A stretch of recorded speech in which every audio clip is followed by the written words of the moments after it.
couldn't find my record button.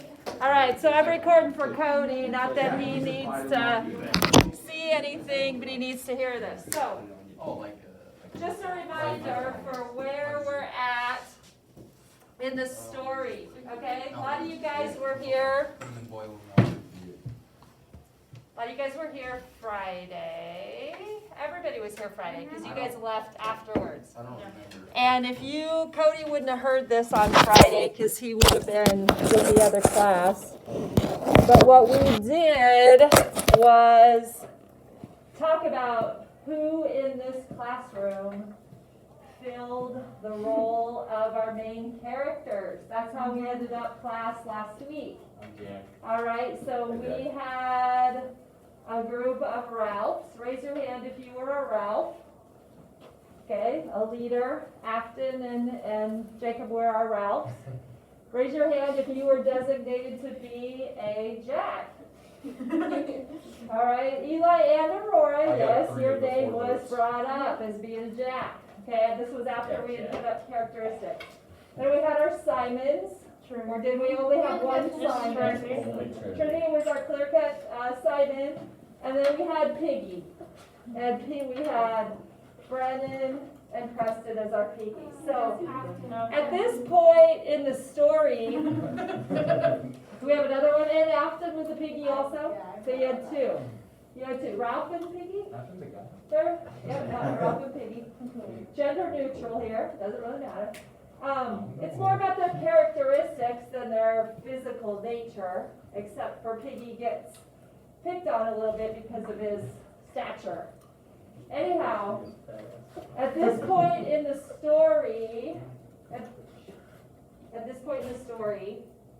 Ralph is upset. Who can remind us why Ralph was upset? Allie? Because the ship went by and the signal fire was out and they couldn't get help. Yes. What you guys have to remember is that signal fire to Ralph especially is a symbol of hope. Okay? It symbolizes everything that he wants, which is to get off of that island. Imagine how angry and upset you would be if you lost all hope that you were ever going to get to go home. Seriously, think about that. Think if we were stuck here forever in this building or something. Oh, no. And if you lost all hope that you were going to get to go home. All right, so that's how angry Ralph was. And where we are in the book is where he knows that he has to do something to reassert his authority. Does that make sense? Because obviously he wasn't being a very good leader if those boys didn't think it was important enough to keep that fire going. If they thought it was more important to go have fun and hunt, okay, remember that they weren't hunting because they're starving. They're hunting because they want meat and they want to hunt. Probably not in that priority. They want to hunt and they want meat. Okay? So Ralph is having this meeting because he knows something has to be done. And he's very carefully thinking about everything that he's going to say as he walks down to get ready to have this meeting. So, what we're going to do today is we're going to take a look at chapter 5. And I don't think we read any of chapter 5, did we? We did not in this class. Okay. The morning classes I did the other day. So this is why I wanted to record for Cody, and I want McKinley to be able to listen, because I want you to be able to picture Ralph, and I want you to picture the kids. And I want you to think about this because we have seasons that are ending. Boys had an awesome season. Their season ended on Friday. Cross-country season ended recently. Volleyball season ended recently. Golf season ended a few weeks ago.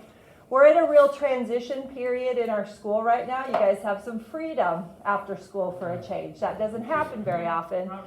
And that's where these boys are too. Okay? You have all probably had a coach or a parent who has felt at some point that they have let you guys down? You've probably heard that speech from your coach, okay? You have probably also heard from your coach that your coach felt like they had fully prepared you, but you had dropped the ball somewhere along the line, okay?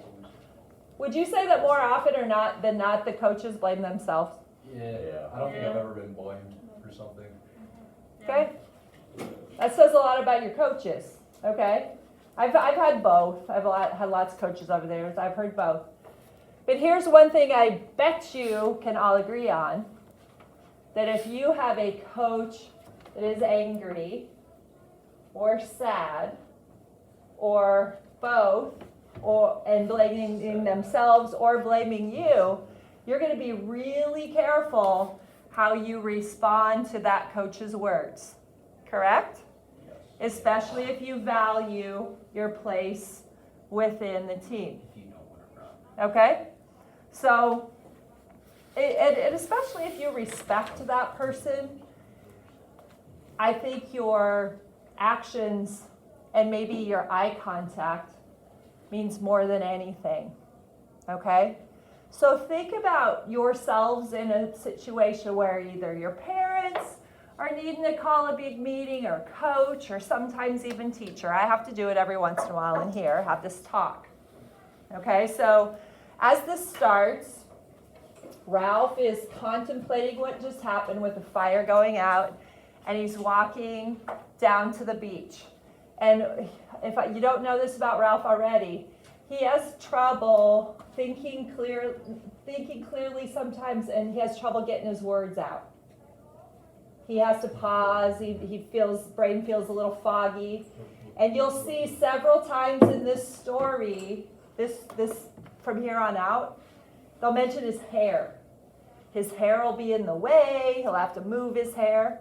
And that just represents the fact that he's not thinking clearly. So I'm not going to stop and explain all that to you. They're also going to talk about what he's wearing.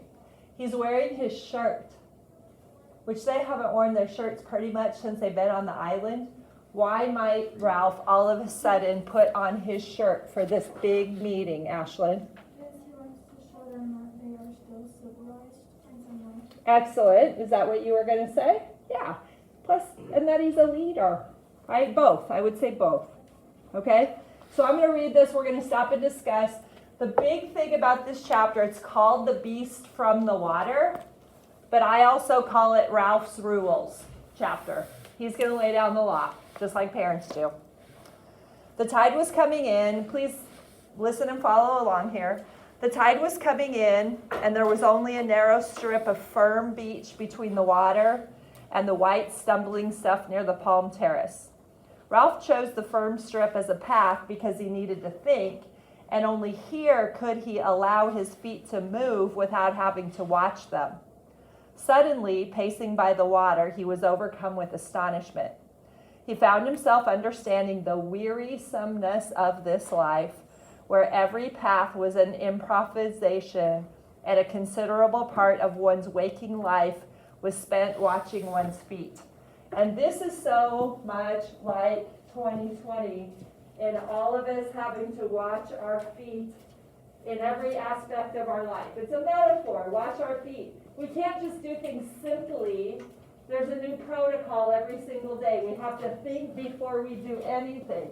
And it's hard. It's hard. It takes away from everything that we're doing. We have to think doubly hard here. That really made me relate to what's going on now. He stopped facing the strip and remembering that first enthusiastic exploration as though it were part of a brighter childhood. He smiled jeeringly. He's remembering when he and Simon and Jack explored the island. He turned then and walked back toward the platform with the sun in his face. The time had come for the assembly, and as he walked into the concealing splendors of the sunlight, he went carefully over the points of his speech. There must be no mistake about this assembly. No chasing imaginary whatevers. He lost himself in a maze of thoughts that were rendered vague by his lack of words to express them. Frowning, he tried again. This meeting must be fun, not fun, but business. At that, he walked faster, aware at once of the urgency and the declining sun and a little wind created by his speed that breathed about his face. This wind pressed his gray shirt against his chest so that he noticed, in this new mood of comprehension, how the folds of his shirt were stiff like cardboard and unpleasant. He noticed, too, how the frayed edges of his shorts were making an uncomfortable pink area on the front of his thighs. With a convulsion of the mind, Ralph discovered dirt and decay, understood how much he disliked perpetually flicking the tangled hair out of his eyes, and at last, when the sun was gone, rolling noisily to rest among dry leaves. At that, he began to trot. So that last part was really important. He doesn't like being uncivilized. That's what it's telling you. He doesn't like rolling around in the leaves every night to go to sleep. He's tired of it. So this is something I didn't even say this morning. He is fighting against the loss of civilization in his mind, especially. Yes, and in what his meeting. In their shelters, what's like the bottom base? The leaves, they just told you. Just leaves and sand? Just leaves and sand. Yep. Yeah, they just told us that. The beach near the bathing pool was dotted with groups of boys waiting for the assembly. They made way for him silently, conscious of his grim mood and the fault at the fire. They knew they're in trouble. It's like when you lose. When you lose. You know how that meeting's going to go. The place of assembly in which he stood was roughly a triangle, but irregular and sketchy, like everything else they had made. First, there was a log on which he himself sat, a dead tree that must have been quite exceptionally big for the platform. Perhaps one of those legendary storms of the Pacific had shifted it here. This palm trunk lay parallel to the beach, so that when Ralph sat, he faced the island, but to the boys was a darkest figure against the shimmer of the lagoon. The two sides of the triangle, of which the log was base, were less evenly defined. On the right was a log polished by restless seats along the top, but not so large as the chief's, and not so comfortable. On the left were 4 small logs. One of them, the furthest, was lamentably, meaning unfortunately, springy. Assembly after assembly had broken up in laughter when somebody had leaned too far back and the log had whipped and thrown half a dozen boys backwards into the grass. So it flings people off of it because it's springy. Yet now he saw no one had found the wit, not himself or Jack or Piggy, to bring a stone and wedge that thing down. So they would continue enduring the ill-balanced twister because, again, he lost himself in the deep waters of thought. Grass was worn away in front of each trunk, but grew tall and untrodden in the center of the triangle. Then at the apex, the grass was thick again because no one sat there. All around the place of assembly, the gray trunks arose, straight or leaning, and supported the low roof of leaves. So there's trees over the top of them.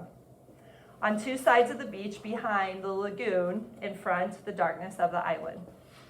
Ralph turned to the chief's seat.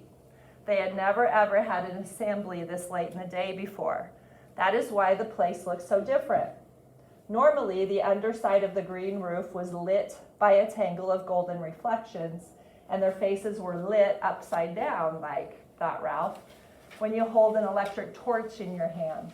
So you can picture that. It was, that's the way their face was reflected.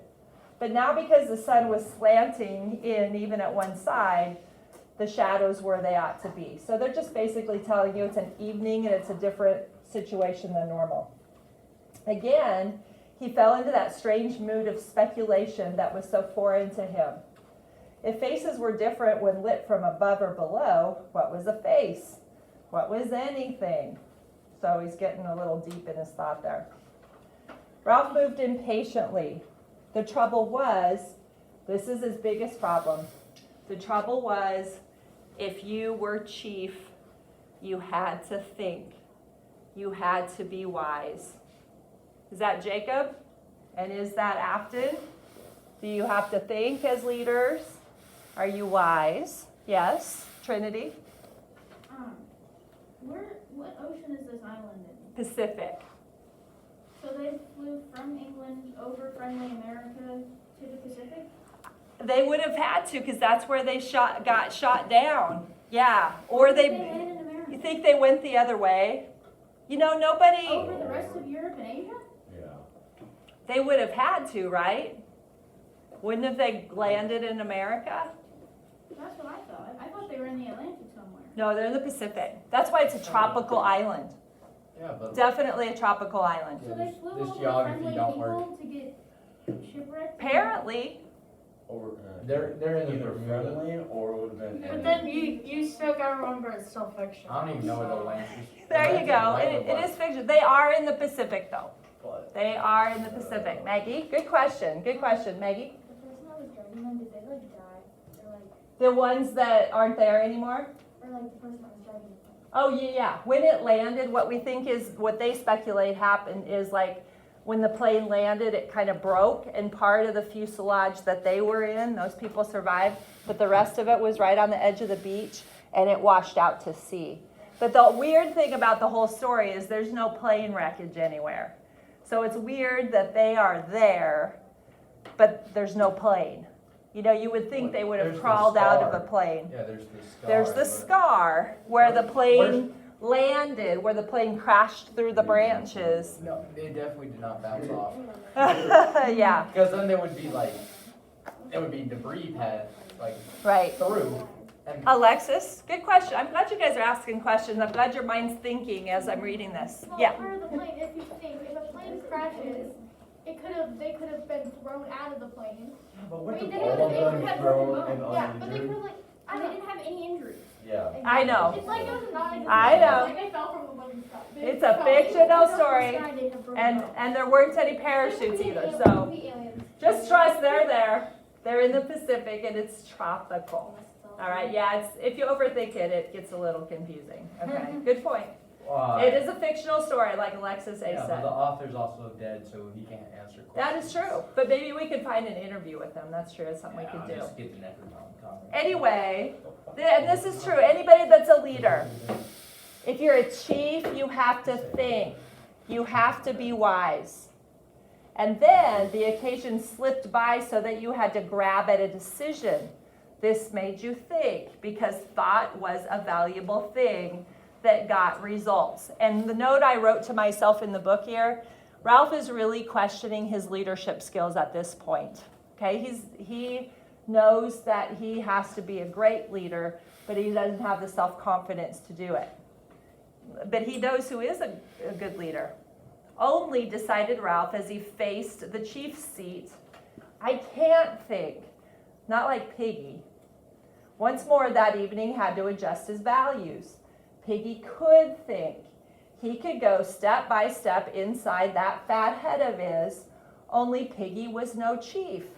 But Piggy, for all his ludicrous body, had brains. Ralph was a specialist in thought now and could recognize thought in another. So this whole point, I think Ralph is smart enough, that's not really the right word. He realizes that Piggy should be the leader, but he also knows that none of the other boys would ever accept him as a leader because of his stature. But he knows Piggy should be. Yeah. Why doesn't he just co-lead with Piggy? You know, there's a lot more book coming on. There's a whole bunch more coming on. Good thought. All right. The sun in his eyes reminded him how time was passing, so he took the conch down from the tree and examined the surface. Remember how I told you the appearance of the conch is important, so think of how the conch looks now. Exposure to the air had bleached the yellow and pink to near white and transparency. So it's changing its color. The conch is becoming faded And remember what we said the conch symbolized. Unity and power. And if that's fading, that's a little bit of foreshadowing there. And I like this part too. Ralph had a kind of affectionate reverence for the conch. Even though he had fished the thing out of the lagoon himself, he faced the place of assembly and put the conch on his lips. I don't know if you know what affectionate reverence is. It's almost that he respects it. He almost thinks, you feel reverence when you walk into a church. You feel reverence when you walk into a cemetery. Okay, so that's how important it is to him. That conch is important to him. So he's going to blow it. The others were waiting for this and came straight away. Those who were aware that a ship had passed the island while the fire was out were subdued by the thought of Ralph's anger, while those, including the little ones who did not know, were impressed by the general air of solemnity. The place of assembly filled quickly. Jack, Simon, and Maurice, most of the hunters, on Ralph's right, the rest on the left, under the sun. This is important. Piggy came and stood outside the triangle. This indicated that he wished to listen but would not speak. And Piggy intended it as a gesture of disapproval. What would Piggy be disapproving of right now? Probably the actions of the boys, but up on the top, do you think he's disapproving of Ralph calling this meeting? No, but of everyone else for being irresponsible, I'd say. Okay, plus his glasses are now broken and he got punched in the gut, right? I mean, I'm sure he's not a big fan of that. Probably not. And the fact that Jack didn't really want him to eat any of that meat. How bad That's is just religion? not a nice person. It's bad. Oh, you'll find out later. His bad is, do you have really, really bad I eyes? have negative 4.25. Yeah. left His, negative are you 3. blind without your glasses? Pretty much. Okay, so you're exactly like Piggy. Okay? I'm Okay. tall. The thing is, this is Ralph. We needed assembly. Okay, here's Ralph starting the meeting. We need an assembly. No one said anything, but the faces turned to Ralph were intent. He flourished the conch, meaning he held it up like this. He had learned as a practical business that fundamental statements like this had to be said at least twice before everyone understood them. One had to sit, attracting all eyes to the conch, and drop words like heavy round stones among the little groups that crouched or squatted. That's a really good, he's right. He was searching his mind for simple words so that even the little ones would understand what the assembly was about. Later, perhaps, practiced debaters, Jack, Maurice, Piggy, would use their whole art to twist the meeting. But now at the beginning, the subject of the debate must be laid out clearly. And I'll write up on the board what he's going to emphasize here. We need an assembly, not for fun, not for laughing and falling off the log. The group of little ones on the twister giggled and looked at each other. Not for making jokes, not for he lifted the conch in an effort to find the compelling words, not for cleverness, not for these things, but to put things straight. He paused for a moment. I've been alone. By myself I went, thinking what's what. I know what we need, an assembly to put things straight. And first of all, I'm speaking, trying to get their attention. He paused for a moment and automatically pushed back his hair. Piggy tiptoed to the triangle, his ineffectual protest made, and joined the others. So we got Piggy's attention. Piggy's up there now. Ralph went on. We've had lots of assemblies. Everybody enjoys speaking and being together. We decide things, but they don't get done. We were going to have water brought from the stream and left in those coconut shells under fresh leaves. So it was for a few days. Now there's no water. The shells are dry. People drink from the river. There was a murmur of assent. So they agree. So Ralph's first rule, that's okay.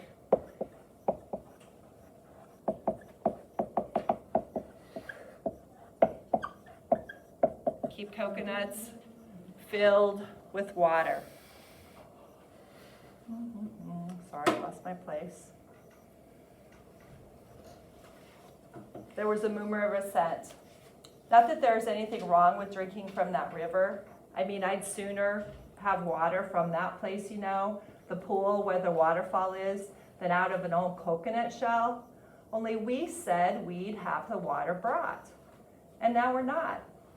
There were only 2 full shells here this afternoon. He licked his lips, and then there's huts.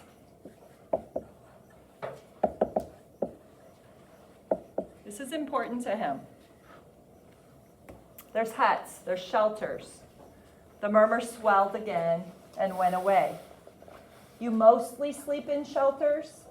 Tonight, except for Sam and Eric up by the fire, you will all sleep in the shelters.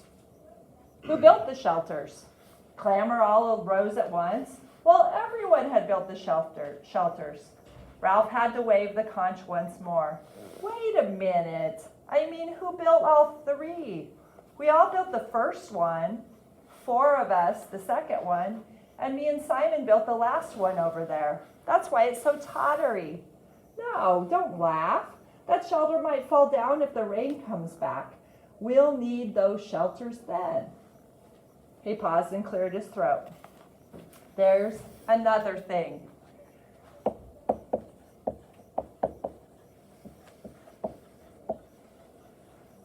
That's what lavatory means. There's another thing. We chose those rocks right along behind the bathing pool as a lavatory. That was sensible too. The tide cleans the place up. You little ones knew about that. There were sniggers here and there and swift glances because everybody knows they're pooping where they're not supposed to be. And little boys talking about poop, they're all going to start snickering, right? The boys. They are. Now people seem to poop anywhere, even near the shelters and the platforms. You little ones, when you're getting fruit, if you're taking short, the assembly roared. I said, if you're taking short, then you keep away from the fruit. Ew, that's dirty. Laughter rose again. I said, that's dirty. He plucked at his stiff gray shirt. He feels uncomfortable. That's really dirty. If you're taking short, you go right along the beach to the rocks. See? Makes sense. Piggy held out his hands for the conch, but Ralph shook his head. His speech was planned point by point. So now think of what Ashlyn said. Piggy probably had a really good idea right there, and he wanted to say it, but Ralph didn't let him, because Ralph has to keep on track, otherwise he's going to lose his place. So think of what Ashlyn said. Piggy was trying to help him out there. We've all got to use the rocks again. This place is getting dirty. He paused. The assembly, sensing a crisis, was tensely expectant. They knew he was going to say more, just like the coach going through. These are all the things we got to do differently. And next, the fire.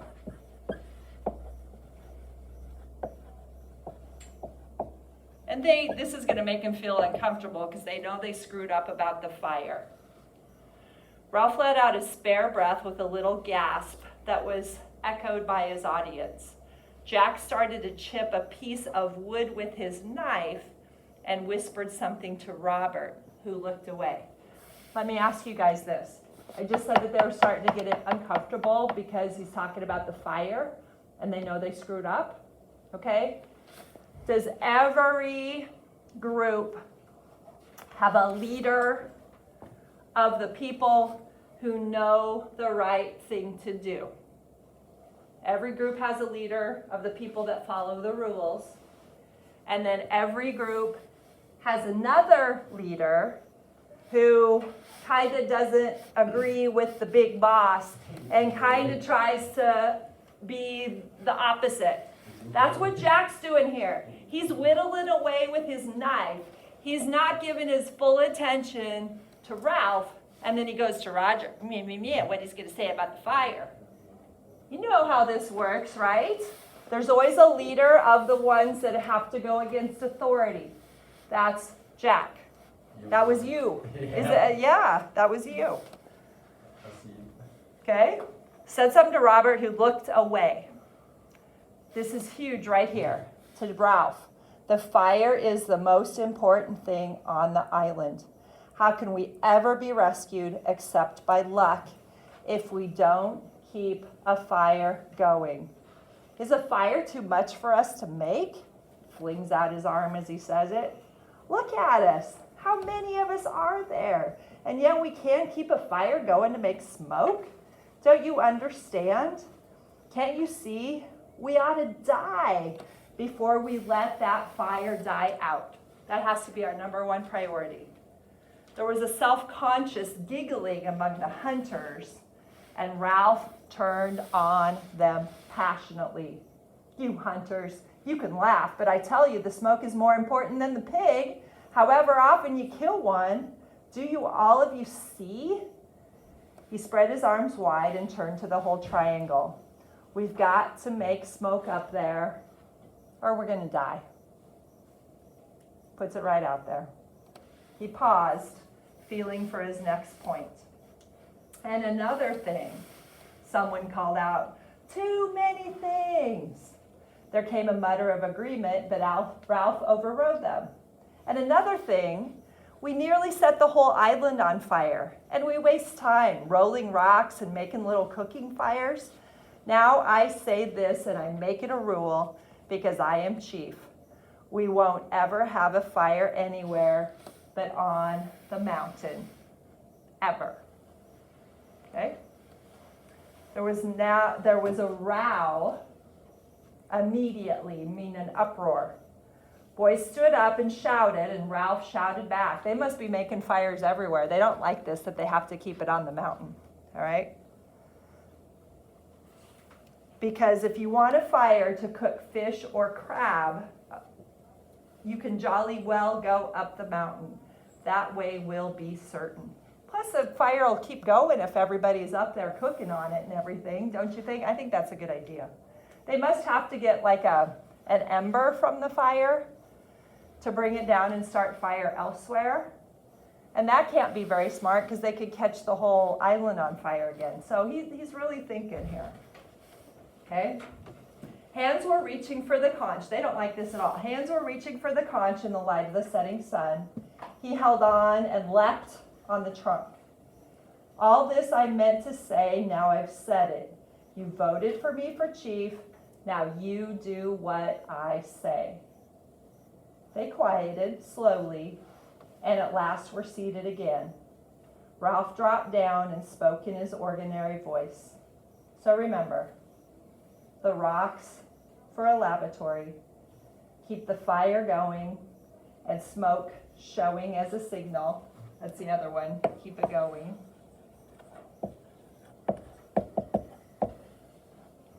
And don't take fire from the mountain. Take your food up there. Jack stood up, scowling in the gloom, and held out his hands, because he wants the conch. Ralph said, nope, I haven't finished yet. But you've talked and you've talked. I've got the conch. Jack sat down, grumbling. So Jack listened to Ralph. What do you think about Ralph's authority during this whole meeting? Think for the most part they're listening? Most part. I think so, for the most part, because when they all roar up, he calms them back down. Yeah, you also gotta think they are kids. They are kids, but there's double the amount of kids as I have in my room right now. You know, I wouldn't have an easy time keeping 6-year-olds paying attention. I suck at that with little You just kids. gotta make them scared of you. No, not little kids. I'm the opposite with little kids. Bye. Anyway, Ralph says, I've got the conch. Jack sat down grumbling. And then the last thing, I will let you guys respond to this. This is something people can talk about. He waited till the platform was very still. And this about breaks my heart as I read it, actually, for the third time today. Things are breaking up. I don't understand why. We began well. we were happy, and then. And I want you guys to think about your seasons, because I think it's the perfect time to be singing this. You know, whenever you start a brand new season, whether it's speech or play or golf or volleyball or cross country or football, everybody's so very, very, very optimistic at the beginning, right? Everybody's happy, everybody's glad to be there, and then something happens that you weren't expecting, and you might lose a game here. Things might keep going, something happens, and grumbling start. People start getting unhappy. And within the team, instead of it becoming one big team, it becomes littler teams. People grumbling over here, people grumbling over here. People up here maybe losing a little bit of support. It happens. It's natural. It happens in everything that we do. It could be a family vacation, right? Everybody's happy at the beginning, but by the end, everybody's at each other's throat, right? Or a long car trip. Everyone wants to go back home. Think about it, okay? And to Ralph, this is heartbreaking because he remembers that first day and how carefree he was. Remember how carefree Ralph was at the beginning? He was doing headstands. Now think of how he's changed. He's actually became more civilized almost, not in appearance, but he's become more realistic about the situation, I think, than he was on day one, okay? So anyway, he says, he moved the conch gently, looking beyond them at nothing, remembering the beastie from a couple chapters ago, the snake, the fire, the talk of fear. And this is what he blames everything breaking up on. And I think this is true in all those examples I just gave.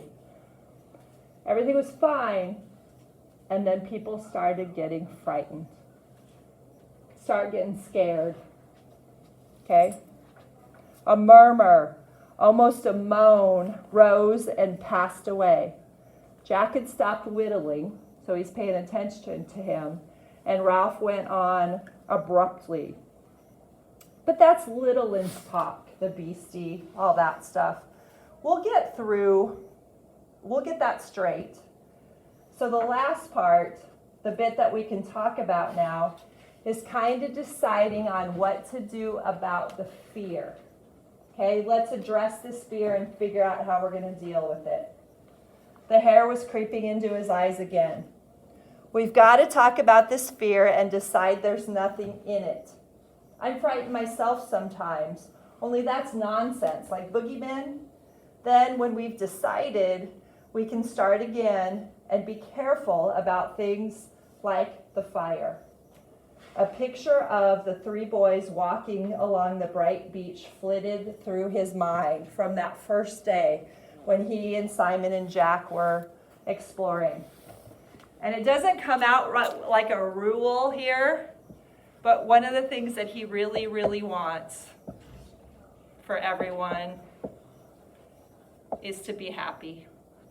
Okay, so he wants to talk about this fear. That's how he ends his speech. Mic drop here, and be happy. Ceremonially, Ralph laid the conch on the trunk beside him as a sign that the speech was over. What sunlight reached them was level with them. Jack stood up and took the conch. So this is a meeting to find out what's what. I'll tell you what's what. You Littleland started all this with the fear talk. Beasts. Where from? Of course we're frightened sometimes, but we put up with being frightened. Only Ralph says you scream in the night. What does that mean but nightmares? Anyway, you don't hut or build or help. You're a lot of crybabies and sissies. That's what. And as for the fear, you'll have to put up with that like the rest of us. So all of that unity talk, let's all work together. Jack gets up and blames the Littlelands for everything. Look at this sentence. Ralph looked at Jack, open-mouthed. He can't believe that Jack just undid everything that he had worked so hard to do. He's getting up here blaming. He's dividing instead of unifying. Just, vote Jack off. Vote Jack off the island like Survivor. Put some respect in it. He does need to. You're right. You think he needs to make Jack respect him somehow? There needs to be. Would have slapped him. I feel like there needs to be Yeah, can we just? a going Smack on. down. Yeah, like going on in a store, I feel like there is gonna be a big fight between Jack and Ralph because You guys listen to Eli. Listen to Eli. You because I guys. think Jack's gonna try to overthrow Ralph's rule like he's already trying to, but he hasn't gone all the way to like actually overthrow it. Is this some foreshadowing right here? Is that what I you're don't know, saying? is it? Yeah, I don't he's trying to know. get a popular I mean, vote. yes you do. Go ahead. Go ahead. He's trying to get a popular vote, that's why he got the pig's meat, all that other stuff to get. Just gave me goosebumps. So he's appealing to a certain segment of the population. Yeah, Everybody like the food? yeah, because I feel like. Is everybody that's what gonna I like the rules? That's what I meant by, Yeah. when I described a leader, Uh-huh. pleasing a crowd, that's what I meant. Like, yeah. That's a Like, leader's job, is to please a crowd, make everybody. Lead, Happy. lead Yeah, away. because I feel like the little ones, they're just. Would you, as a leader, you think it's an effective leader to call out the little ones and say they're the ones that are dividing everyone? Oh, sure, I also- Wait, go ahead, back here, go ahead. If they're part of like the minority group and you get the majority to believe that, then the majority's gonna go with the leader and shut out the minority anyway. So that would work even though it's not right. Do we know why we still teach this book today? Think Because of what tomorrow it is. teaches you about politics. Well, I don't sort know. of, in a way. It teaches you about leadership, and it teaches you different leadership styles and what is effective and what is not. But it also teaches us, and this isn't just a high school kid thing, don't we all get a little anxious when we're fearful? You know, when you guys are scared, do you lash out at other people? I do. If I'm uncomfortable in a situation, I get really pissy with my husband. Like, take it out on people. Yeah, that's what they're doing. Hey, check it out. Let me get to the bottom of a page here, and then I'm going to let you guys read here. Okay, so Ralph had them all pretty convinced. And Jack comes in and blames everything on the little ones. Ralph looked at Jack open mouthed, but Jack took no notice. Jack isn't backing down. The thing is, fear can't hurt you any more than a dream. There aren't any beasts to be afraid of on this island. He looked along the row of whispering little ones. It would serve you right if something did get you, you useless lot of crybabies. But there is no animal. Now think about that. Is he a credible source for that information? Yeah. Because He's gone through the forest a lot. he actually is a pretty credible source here, okay? There is no animal. Does he hunt during the day or during the night? Day. It Good could be point. nocturnal. It could be a Good nighttime point. creature. Good point. Good He's a point. badger. That'll all come up. Ralph interrupted him testily. What is all this? Who said anything about an animal? A kid with birth. Let's stop right there. Put your bookmark right there. Stop right there. So, Did he, does he ever get mentioned again? Like, ever? who? The boy at the birthmark? Yeah. In the next couple pages, actually. Wait, you said never in the book again. Yeah. I She lied reread to it us. this morning. Here's what's going to happen on the next page when you flip it over. When you flip it over, this is actually pretty awesome. The little ones are going to get a chance to talk about their fears. And when the little one, Percival, he's the one who had the sandcastle knocked over, when he gets a chance to talk about his fears, Ralph realizes that he resembles the boy with the birthmark. Remember, it was their cousins or something. We learned that in the last chapter. Ralph is going to remember the boy with the birthmark that no one has ever mentioned before. And you know how when you bury something that's so disturbing, you keep it way in the recesses of your mind because you don't want to deal with it?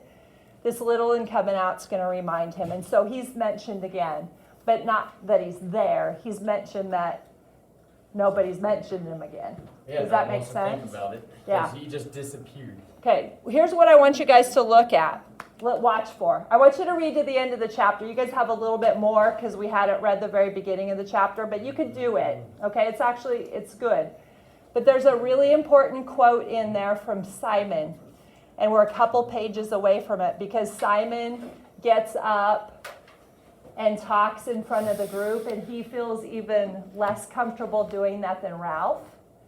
And he has a philosophy about the beastie. he says maybe it's this. And remember, have I talked to you guys about, I don't know that I've talked to ninth period about Simon being a symbol of Jesus? What? Yes. Yeah, did we talk about I it? feel like we did, but Yeah, we did. Well, that seems like a stretch. I know I did with the morning classes, but I might have forgotten about it with you guys. Think about that as you finish this chapter, and think about how Simon deals with this crowd. Okay, think about it. We'll talk more about it. Well, he feeds the little ones. Remember when he was pulling the fruit down? Yeah, Remember how Jesus feeds the people? Does he get crucified? I don't know.